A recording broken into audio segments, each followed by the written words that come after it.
오늘 본문은 요시야 왕 때 유월절을 지킨 언약 백성들의 역사를 자세히 기록합니다. 그렇다면 당시 유월절을 지키는 것이 어떤 중요한 의미가 있는 걸까요? 먼저 우리는 역대하 전체를 성전과 관련해서 단락 구분을 해서 이해하는 것이 도움이 될 겁니다. 역대하 1장부터 9장까지는 솔로몬 왕을 중심으로 성전 건축의 이야기, 역사를 담고 있습니다. 그리고 두 번째 단락은 역대하 10장부터 22장까지 초기 왕들의 역사를 기록하는데 여기에는 르호보암, 아비야, 아사, 여호사밧, 여호람, 아하시아까지를 담을 수 있습니다. 그리고 세 번째 단락은 23장부터 28장까지인데 첫 번째 성전 수리와 그 이후의 왕들의 역사입니다. 여기에는 요아스, 아마샤, 우시야, 요담, 아하스로 이어지고요. 그리고 네 번째 단락은 두 번째 성전 수리와 그 이후의 왕들인데 역대하 29장에서 33장까지입니다. 히스기야, 므낫세, 아몬 왕으로 이어지고요.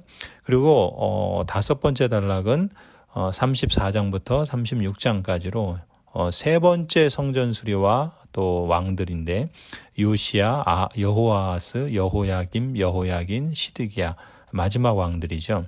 그리고 역대하는 36장에 보면은 고레스 왕 때 성전 재건축을 명령하는 것으로 마무리됩니다. 이렇게 역대하 전체 내용을 크게 보시면 솔로몬을 중심으로 성전 건축에서 시작이 되고요. 그리고 이어지는 왕들을 중심으로 성전을 수리하는 역사로 이어지고 그리고 이제 마무리는 성전 재건축을 명령하는 고레스의 칙령으로 끝나게 됩니다. 이처럼 성전을 건축하고 또 성전을 수리하고 또 성전을 재건축하는 이런 흐름으로 역대하가 구성되었다 볼 수 있죠. 그런데 이 역사를 보면은 이 남유다의 그 왕들 가운데 이 성전을 수리하는 것과 관련해서 유다 왕국에는 네 번의 심각한 위기를 겪게 됩니다.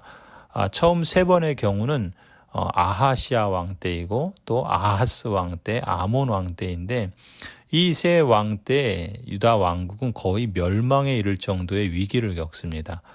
그리고 그 왕들에 이어지는 왕들은 각각 그 위기들을 극복하고 또 새로운 길을 재건하는 왕들인데 아하시아 왕 다음에는 요아스가 그리고 아하스 왕 뒤에는 히스기야가 그리고 아몬 왕 뒤에는 요시야가 또 그 위기를 극복합니다. 그런데 이 위기를 극복한 왕들의 공통된 특징이 뭐였냐면은 바로 성전을 수리하고 재건하면서 남유다의 새로운 역사를 펼쳐 나가게 된다라는 것입니다. 이렇게 보면 역대기의 역사를 보면은요, 나라의 안녕과 번영이 성전에 의존하고 있다라는 것을 볼 수가 있고요. 그런데 안타깝게 이 역대기는 어떻게 마무리됩니까? 마지막 네 번째 경우를 보면 시드기야 왕 때 남유다는 결국 멸망하고 또 성전이 무너지는 것으로 이어지죠.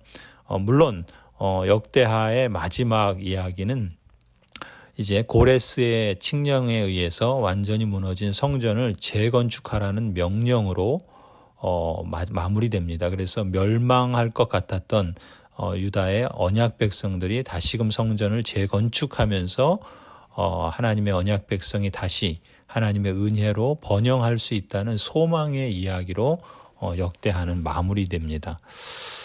이처럼 이 성전을 중심으로 특히 이 유월절 예배에는 또 하나님의 언약 백성의 공동체가 세워지고 또 하나님을 섬기며 또 하나님의 그 뜻을 따라서 그 공동체의 뜻을 사명을 이루어가는데 매우 중요하다 볼 수 있는데요. 그 가운데 이 바로 유월절 예배야말로 모세 율법책에 기록된 말씀을 따라 그 하나님께 대한 경외와 또 하나님께 대한 헌신을 다짐하는 것이라 말할 수 있어요. 그래서 예배를 통해 유월절 제사를 통해 하나님께 대한 헌신을 다짐하는 것이죠. 재건이란 바로 이런 것입니다. 하나님께 대한 헌신을 새롭게 다짐하는 것, 이것이 바로 재건의 핵심이죠. 유월절 예배가 바로 그 결단의 구체적인 실천이었던 겁니다. 그래서 오늘날 거룩한 언약 백성으로서 우리도 매주일 공예배가 하나님께 대한 헌신을 재다짐하는 복된 시간이요. 또 그러한 시간으로 삼아야 될 줄로 믿습니다. 18절을 보면은 이 요시야 왕 때 유월절 준수를 이렇게 기록합니다. 예언자 사무엘 이후로 이스라엘 안에서 이처럼 유월절을 지킨 예가 없었고 이스라엘의 역대 왕들 가운데서도 요시야가 제사장들과 레위 사람들과 그때 거기 모인 온 유다와 이스라엘 사람들과 예루살렘 주민들과 함께 지킨 그런 유월절은 일찍이 지켜본 왕이 없었다. 상당히 극찬을 하죠. 사실 솔로몬 왕이나 히스기야 왕 때에도 유월절을 회복하고 지켰던 역사를 우리가 앞서 보았습니다. 그런데 이 요시야 왕 때 유월절 준수를 이렇게 칭찬하는 이유는 무엇인가? 이 요시야 때 지킨 유월절 준수는 앞서 유월절을 회복한 히스기야나 솔로몬과 다른 점이 있습니다. 그것은 무엇인가? 모세 율법책을 통해 말씀하신 그 율법대로 정확히 첫째 달 14일에 정월 14일에 유월절을 지켰다는 점입니다. 그래서 오늘 본문 6절과 12절에 보면 두 번씩이나 주님께서 모세를 시켜서 말씀하신 그대로라는 표현을 쓰고 있죠.